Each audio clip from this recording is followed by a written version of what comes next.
Hello, welcome back to another episode of Somewhere Between a Film and TV podcast. I'm your host, Daniel Parra. Number one, thank you so much for listening and watching. Number two, if you could, please down below, like, comment, and subscribe. And gotta ask you guys, what did you think of Weapons? Did you love it? Did you hate it? Or are you somewhere between on it? Let me know down below. As for everything else, I want to emphasize right here, right now, right off the bat, everything review will always have full spoilers. I especially want to say that about this movie. So if you haven't seen it, do not listen to anything I have to say from here on out. I want you to know that this is going to be a full-on kind of spoiler breakdown and discussion and theorization of everything that happens in this movie.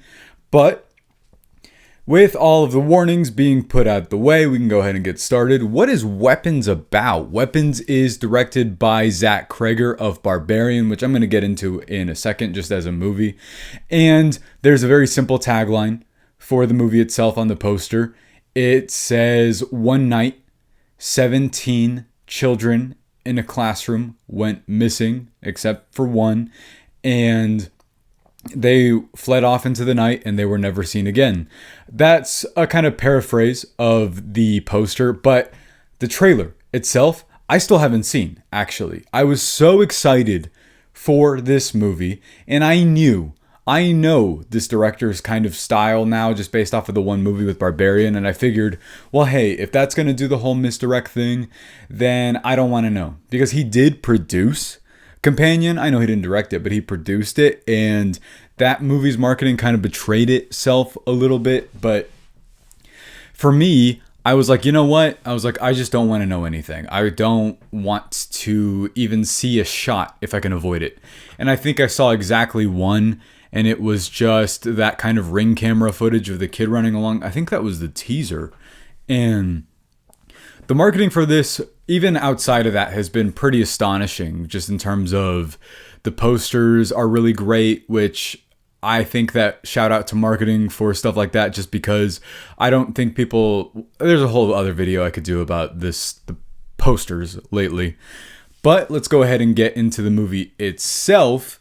And in order to do that, I want to give you some sort of background information on what I think of Barbarian. I think Barbarian is brilliant. I think Barbarian is one of the best horror movies of the past 10 years.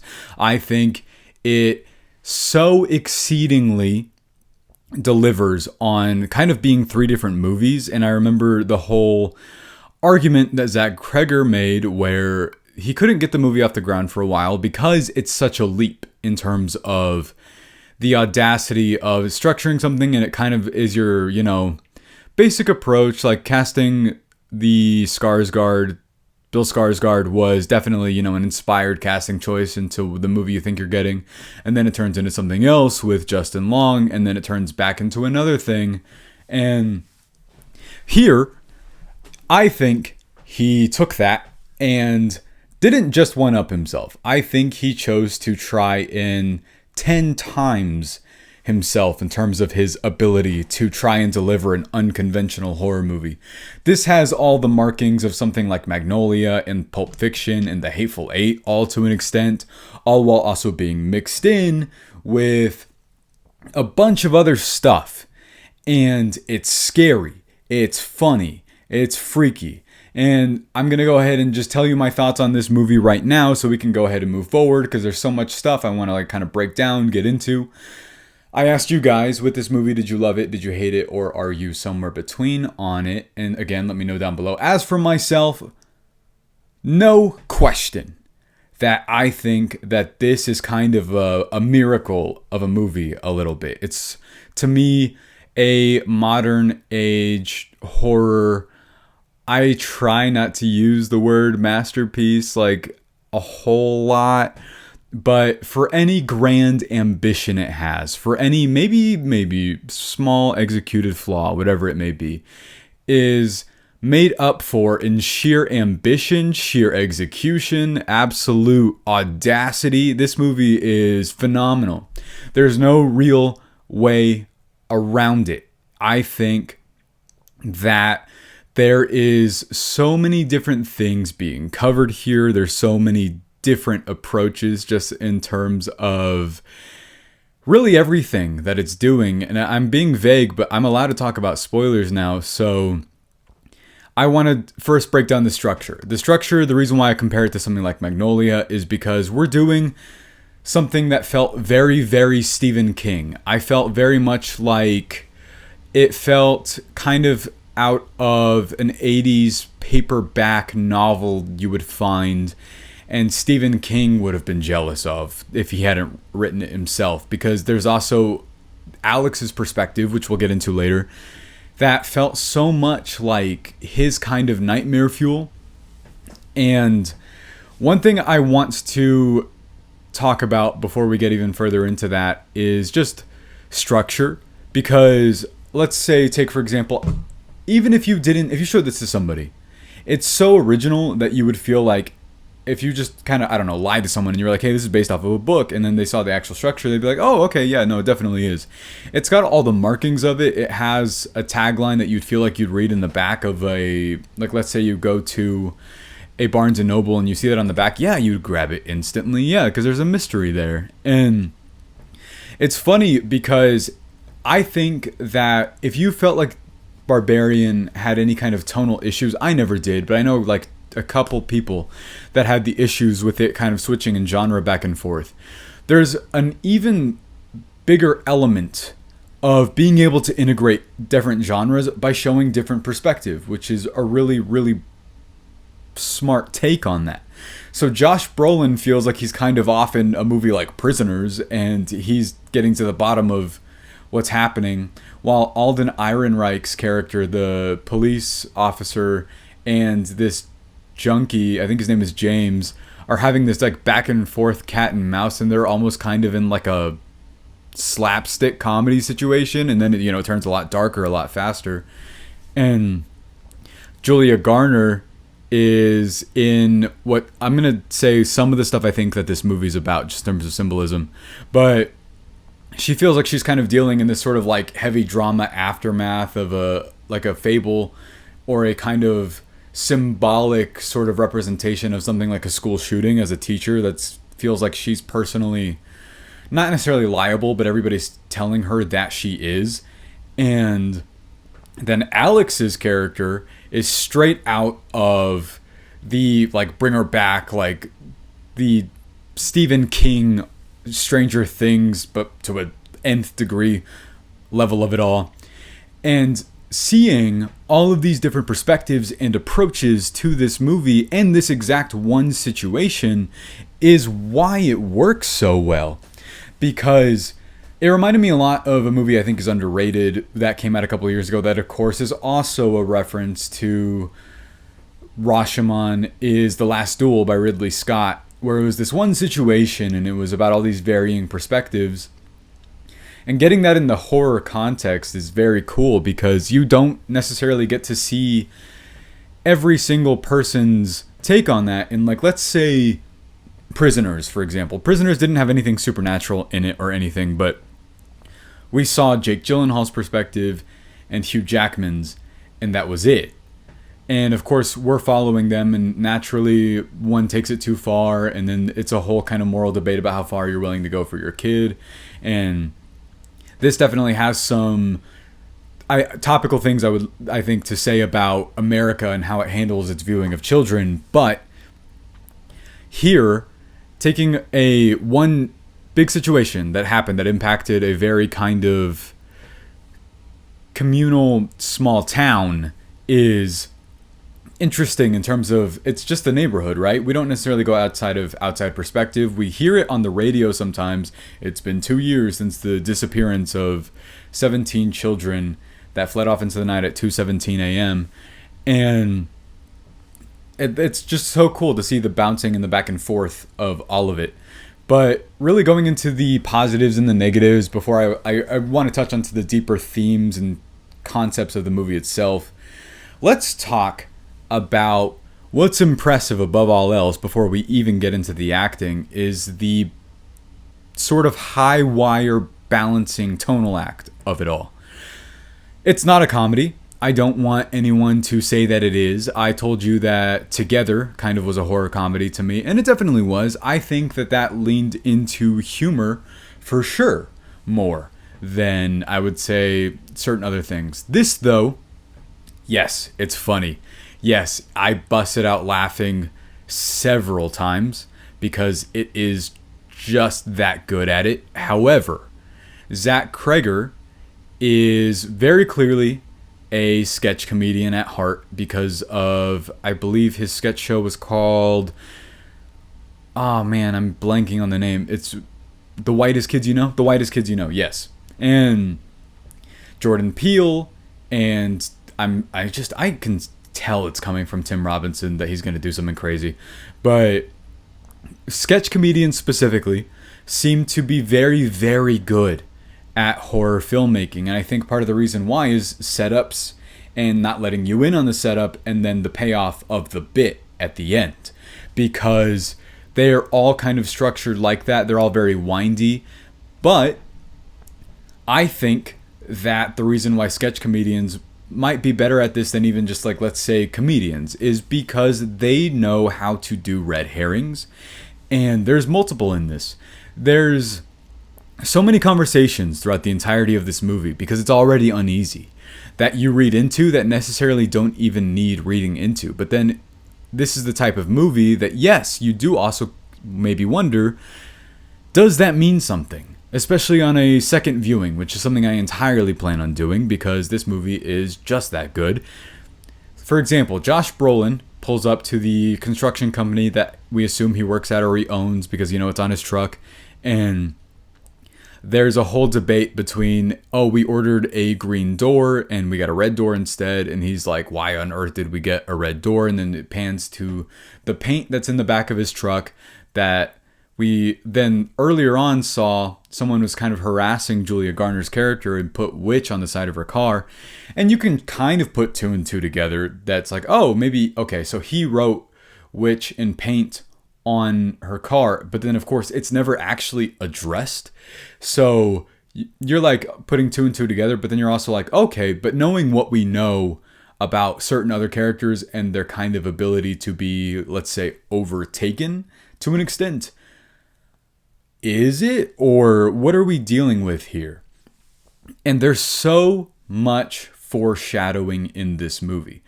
The whole witch thing, it happens earlier on enough that I remember even thinking, I was like, that'd be kind of funny if that was like what's happening here. I'm not going to claim that I knew what was happening until it was revealed. Will not say that because I straight up didn't know. It was just a passing thought and I was kind of like, maybe. And then it was, which was, you know, kind of insane.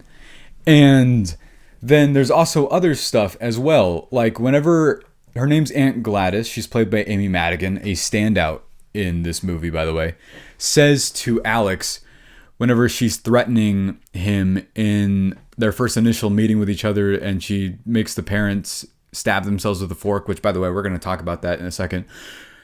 He's like, or no, she says, I can even make them eat each other if I want to. Again, foreshadowing for how this movie kind of plays off in the end with what happens to her character.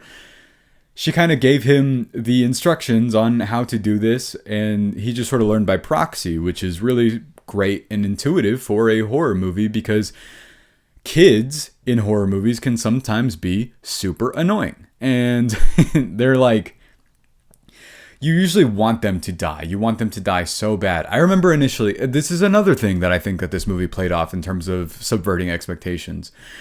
When it first shows that Alex is partially part of the reason behind this, you're kind of like, oh, brother. You're like, okay, now I want this kid to like something to happen to him. But then you see what he was dealing with the entire time and why. And also that these kids were kind of bullying him. And you're like, you know, to an extent, I kind of see where this like sort of, I think they're in kindergarten, this kind of, or at least, you know, K through 5. And you can tell that he's kind of like, that's that sort of kid mindset of viewing something in a certain way and being like, okay, well, I mean, now I don't really feel bad for it. But then, of course, it shows human empathy later on to an extent that he's still feeding the kids that he sort of, I'm not going to say kidnapped, but, you know, possessed to be under the basement and kind of keeping up with them and feeding them.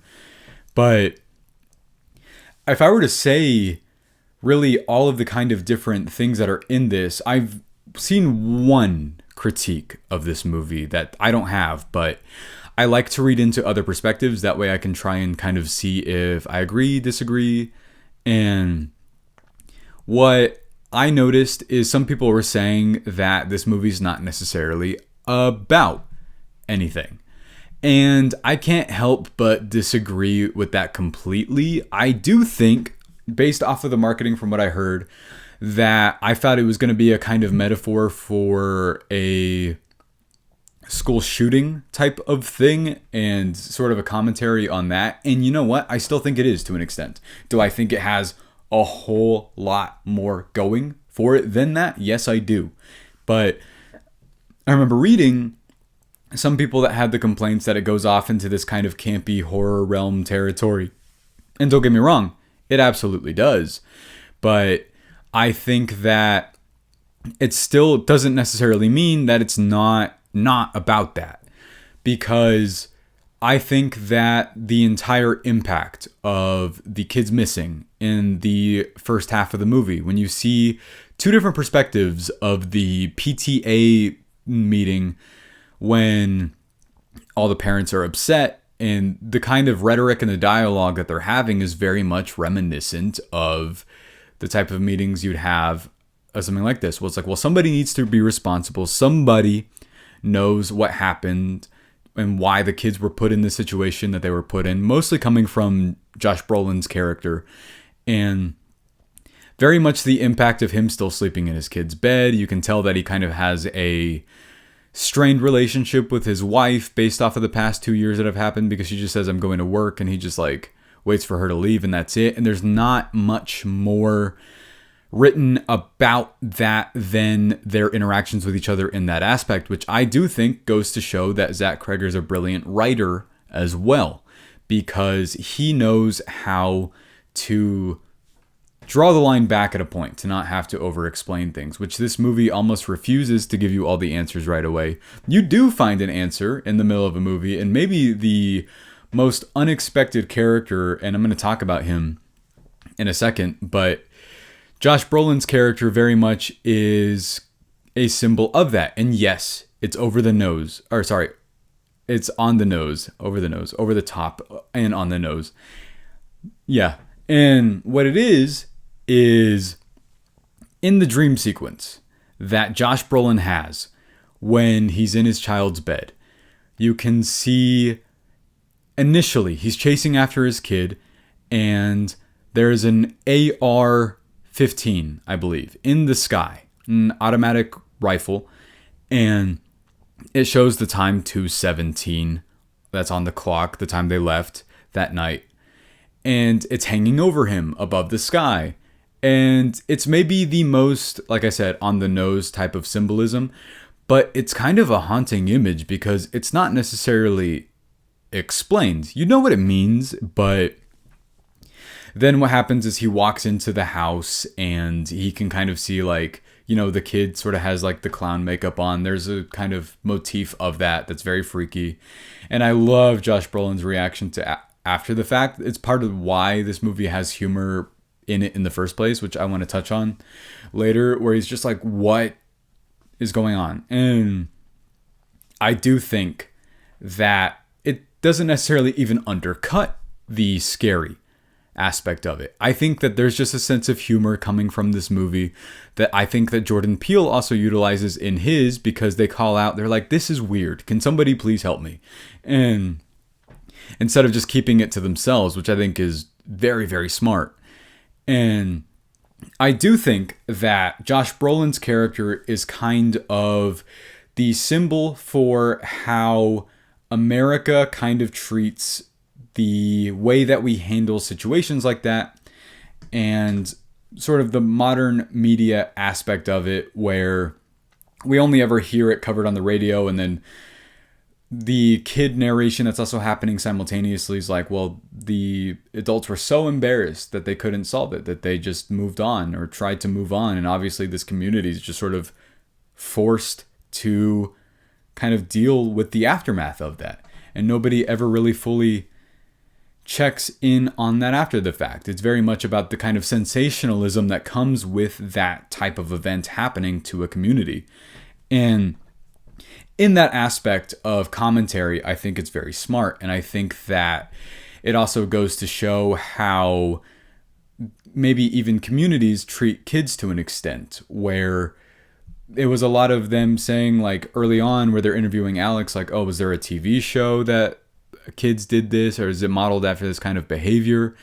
And it was very much reminded me of, I love Stranger Things, don't get me wrong, seasons 2, 3, and 4, I love it, but season 1 had it was supernatural, of course, but it had a much more grounded in a kind of drama aspect going on into it, where Winona Ryder definitely had a more prominent role just in terms of grief and processing that, and sort of like a commentary on choosing to believe something sensational and more than the world that we're in to cope.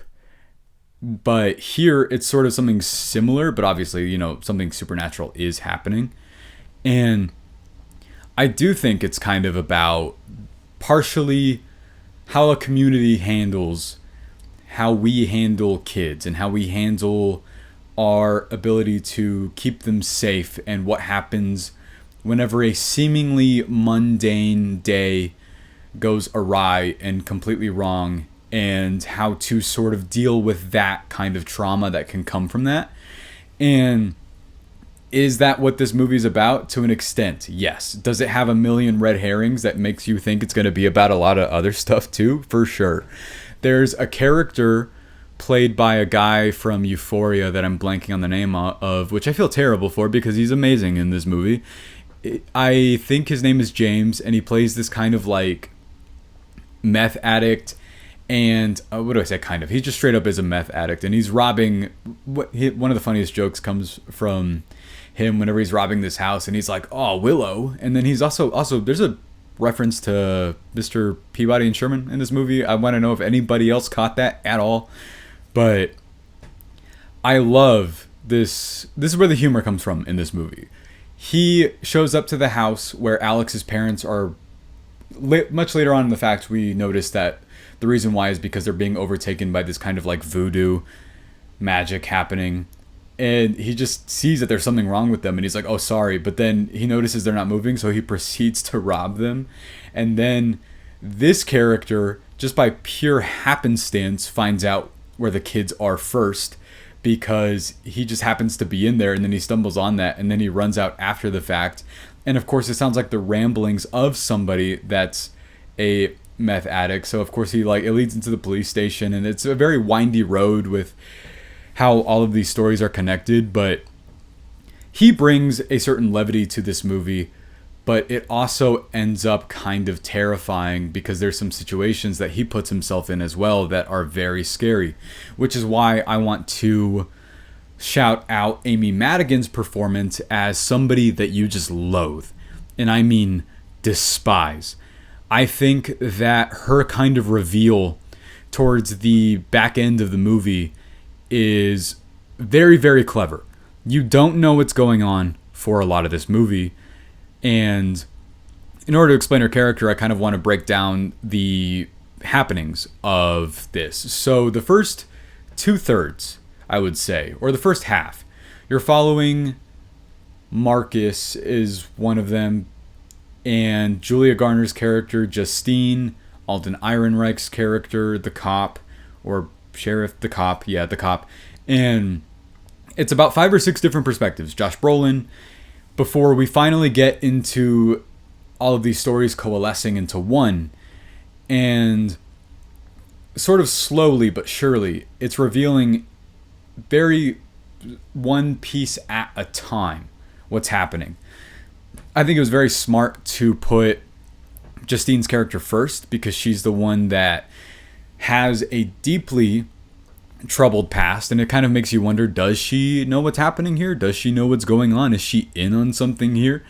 And then I think that this movie is also about deeply broken people, that deeply broken in different ways. She very much invests in alcohol and easing herself into a certain kind of relief because of it. And when we first initially kind of see it, we think that she's processing this through alcoholism, but we realize that she's kind of had a past of this. And then very first thing we see, and my theater gasped, and I mean, this is a very interactive movie. You will laugh, you will gasp, you will want to kind of close your eyes a little bit, because it does get very gory in a very intense way at some points, and then a very humorous way at some points. And the initial kind of setup, it's why I want to emphasize how scary this movie is, to me at least, is there's a moment pretty early on when she's kind of going back and forth in the house, and we hear the doorbell, which I mentioned earlier might have been Josh Brolin with writing witch on her car, or not, we still don't know. And then what happens is she goes outside, and just that play up on that alone, you think that somebody's going to pop out in the curtains, because, you know, that's kind of what we're conditioned to as people that watch horror movies.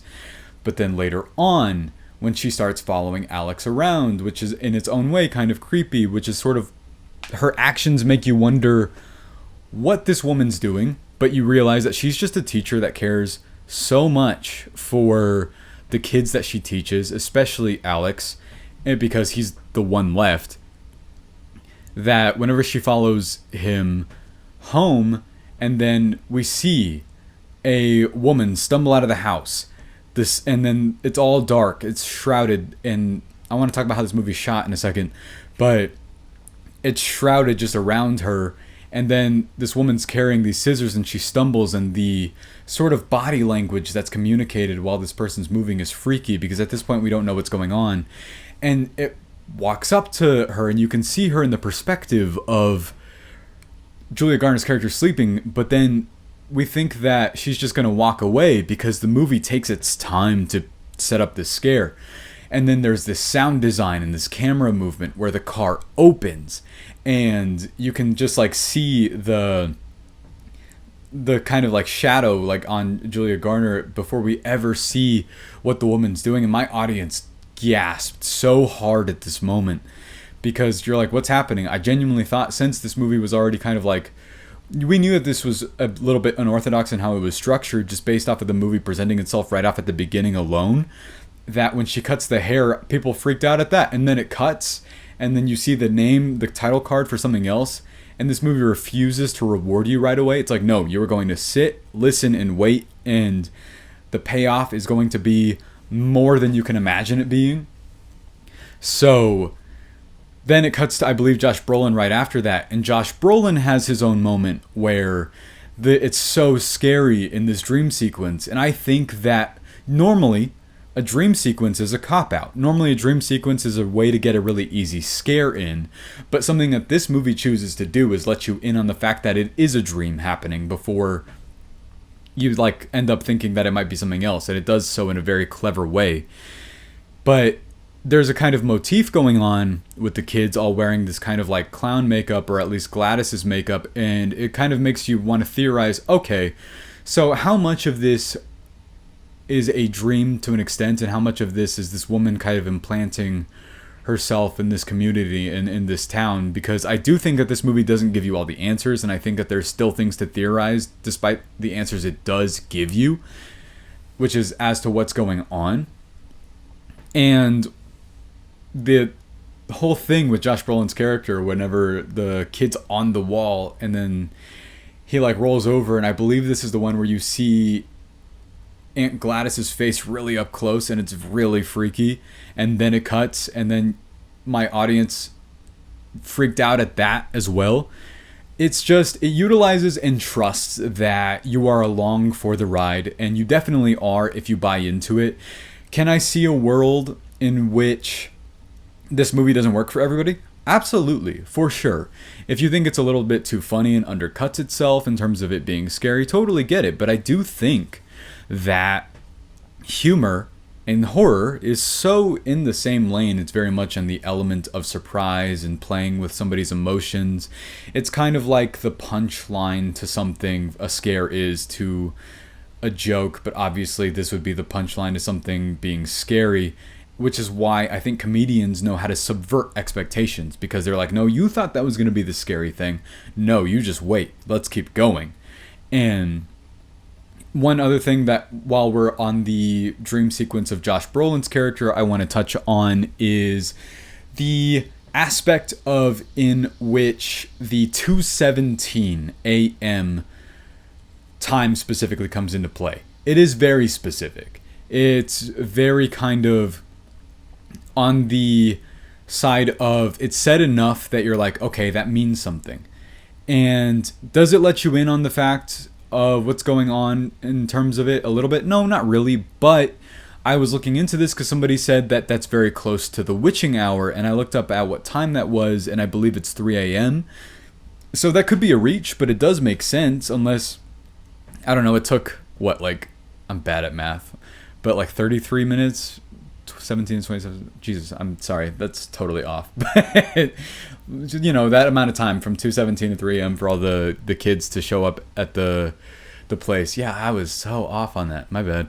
But just in terms of them coming into the house, but we also see that, of course, naturally, that's how it synced up. Whenever you see the clock on the wall, it says 2:15 a.m., while Aunt Gladys is doing the whole ritual stuff with the kid in the house, and then it hits 2:17, which kind of gives us the outside perspective of what was going on the entire time. But I do think it's also a reference to one other thing, and it's that there are 17 kids missing and that there are 2 left. Not kids, but 2 people left, and that could be Julia Garner and Alex's character. And what that means for the overall kind of, like, you end up looking at it like a ratio, sort of, instead of the actual time. And I will say the whole aspect of, I was mentioning this in Together, that losing control of your body is like one of the scariest things ever to me. And that stuff, like the voodoo stuff, never in my life, not going anywhere near that. I remember funny enough, I'm a school teacher myself, and I remember I had a student once that said that they got a voodoo doll from a place, and I was like, no, because they asked me, do I want to see it? I was like, absolutely not. I was like, please put that away. I'm not going anywhere near that. I do not mess with that. I don't, never in my life. But that whole aspect of that is very freaky, and I think sort of using that kind of old school sort of witchy fable type of lore is very, very clever and smart. For a movie that could have easily over-explained itself, for a movie that easily could have been like, well, this is how this mechanic works, this is how this works. Like, I don't need to know that. And you know, the movie thinks that you don't either. The whole, like, snapping of the branch, that's how it connects the person's body to them being weaponized and being the weapons, is very clever, and that's about it. I think that Zach Cregger is a very visual storyteller as well, but I also think that he very much likes to indulge in the kind of what makes something scary on a sort of visual level. He loves to use gore in a specific way that I really like. I have been on record on this show plenty of times that I love Terrifier a lot. I love Saw a lot. And it's funny because Zach Cregger is like, I think that anything that's I make will not touch Terrifier because those movies are insane. And I agree with him to an extent, but he also needs to realize that Zach Cregger does, that he himself is very good at it. And yes, he does kind of play some things up in a campy-ish way, but then he also kind of doesn't, because his are a bit more visceral, and I think that Terrifier is incredible, don't get me wrong, but those lean into this very much like, we want the blood to explode. This one has a moment that I think is terrifying, and it's probably a kid's worst nightmare, is your parents being there for you until they're not. And you know, an outside kind of aunt visiting and you don't trust them, and then the moment with the fork where they're stabbing themselves repeatedly and you can just see the marks, and it's not even like gushing out blood, it's just the marks over and over while they stab themselves with like unrelenting force.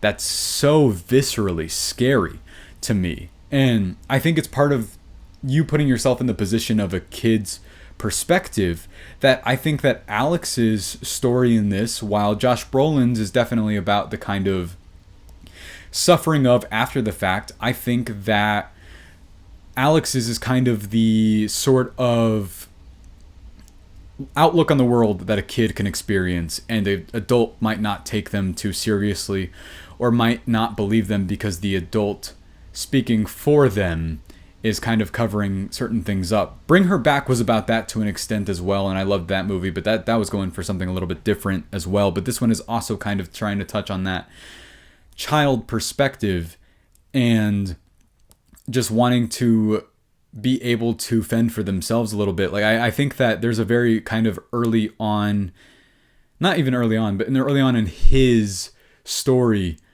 viewpoint, it's very small, where he's trying to open this Campbell's soup, but he obviously doesn't know how because he's like 5 or 6, and he's trying to learn how to do that for himself to feed his parents and every kid down below. And it's such a small detail, but it's worth so much because it shows that this kid kind of had to deal with something very quickly and very fast.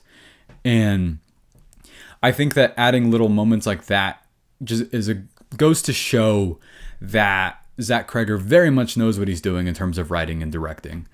And I think that there's so much stuff that's very funny in here as well.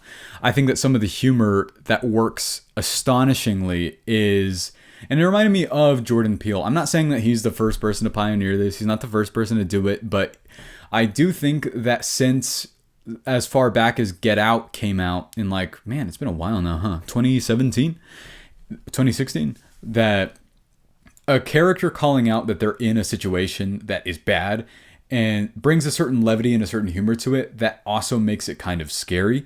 There's a moment in a gas station that we don't get to see for a while because this movie loves doing this. It loves to set something up. You know what's coming is terrifying, and then it'll just cut, and you might not go back to that moment for solid 20 minutes, 30 minutes. And it's just like, no, we'll get back there, we promise. But you got to see all this other stuff first for that to have an even more immense payoff, which massive respect to that. That's genuinely astonishing to write something and not pay it off until 30 pages later in a script. That's brilliant. But the whole moment where his name is Marcus, he's the principal of the school, is like, something's going on with his eyes. They're like bloodshot. We don't know what's going on. We don't know if this is turning into like a zombie movie. It very well could have, for all we know. And he's chasing Julia Garner's character, Justine, through the gas station. And then she's like, the person's like, get out of my store. And she's like, help me. And that line alone is so funny because we're like, why are certain people reacting this way? They're like, I refuse to get involved in that. That's your situation, not mine. And it might have been, for like example, there's some kind of, I'm not going to say red herrings, but this one sort of is, but Alden Ehrenreich's kind of like going through this weird like sleazy thing where he hates his wife and he wants to cheat on her, and then he does. June Diane Raphael, and then she like chases her throughout the liquor store, but then it's visually called back later because we think that something bad's going to happen with that, and then it turns out it's just a sort of side plot thing happening. But then later on we see that chasing towards her, and it's a very much brand new dynamic happening, and it's a sort of visual callback later that's expanded upon and sort of plays on your emotions in a visual way to get an even deeper reaction out of you. And yes, am I like hyping the hell out of this movie? I sure am, because I think it deserves it. And I think that a lot of even the smaller moments that are written are needing like attention. They need detail paid attention to them because this movie just is that good and is that clever in terms of how it's executing everything. And one other thing I want to mention is I want to talk about the payoff of this movie, because do I have any negatives? No, I don't at all. I think that this movie's perfect. I'm going to give it the score later, but I want to touch on the third act that just goes insane. It gets scary and funny and references The Shining a couple times for whatever reason. I mean, but I do think that this very much has a Stephen King influence to it. It felt like he must have been watching this. He was like, damn it. Like, that feeling that you get whenever you're like, if I could have had this idea. And it's kind of funny because I'm sure I'm probably just putting my own feelings on him because I'm like, that's crazy. That's so cool that you can write something like that. And it makes you inspired. It makes you want to write because that's part of my passion as well. But having just a movie that's like able to be scripted like that with and a studio making it, unbelievable.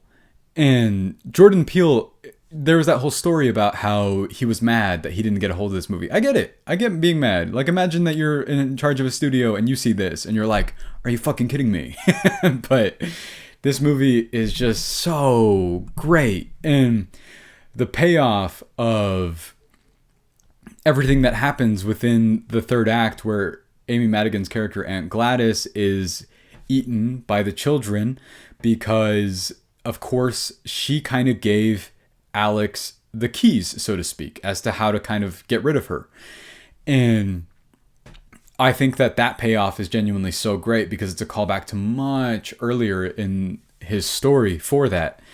And it shows that that's why you end up liking the kid, because he's not stupid. He's like genuinely intuitive and is trying to get out of his own situation. A lot of the movie doesn't necessarily happen if, you know, he's not involved in a sense, but then he's also the kind of the person that gets him out of his own situation, which I like that character was given his own ability to do that. Otherwise, you would have been annoyed the entire time. You do think that Julia Garner is going to have something to do with it, and she does help, and so does Josh Brolin, but their whole side plot being that they're like fighting the people that are weaponized in the house, and Josh Brolin's character for some reason is having like a WWE match with the junkie guy.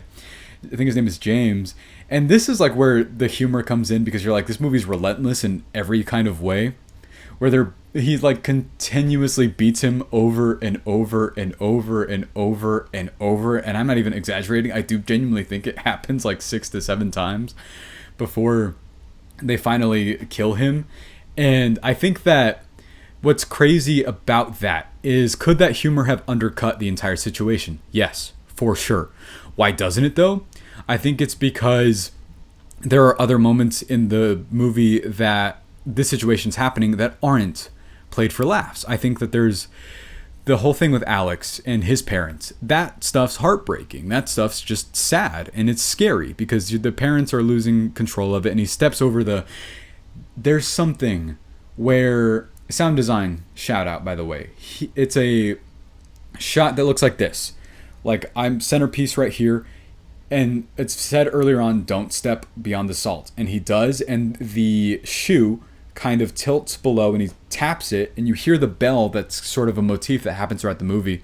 And that's when all the events start happening. It gives your brain this kind of like switch on approach to it that you're like, okay, this is scary. Like, and this kid is now sort of fending for himself, while the humorous aspect of it comes from Josh Brolin having like a UFC match with this other character. And then the ultimate, like the clap in the theater, because my theater did when this happens. I think that sometimes movies need like a unanimous, like, this is the villain, which is what we get in this one, instead of an outside source. I was kind of worried that this movie would be very much like spooky in the sense of like, ooh, we don't know what's going on, and we're never going to know what's going on. Would that have been a great movie in its own right? For sure, yeah. And I'm sure that's what some people might have been even expecting out of this. But instead, the payoff of it kind of being like, you know, a witch, and making this more of a sort of adult fairy tale with the mixture of something you feel like you'd hear at a campfire at night, because a kid's also telling this story in this kind of hushed, low down, creepy voice, is very well done. And the whole thing where this is a phenomenal moment in this movie.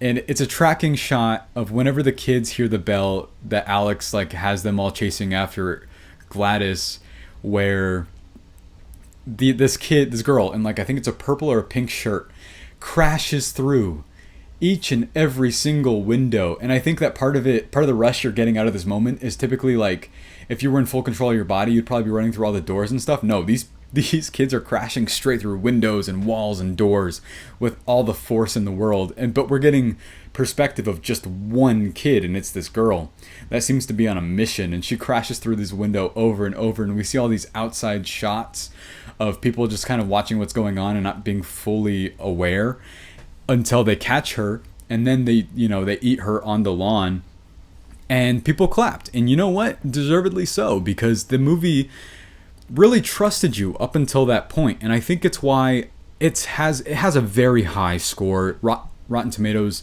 audience and critic score. And I think the reasoning for that is very much reminiscent of, I like that horror movies, for whatever reason lately, have been very tempted to go the route of, let's have just balls to the wall third acts, the substance, Terrifier the whole time typically, but those two, and Malignant, Barbarian. But Barbarian was much like this, in which it didn't let you in on like a lot of stuff kind of happening until the end. I think that Jordan Peele is very much a bit more, I wouldn't say restrained, but I don't think he goes all out.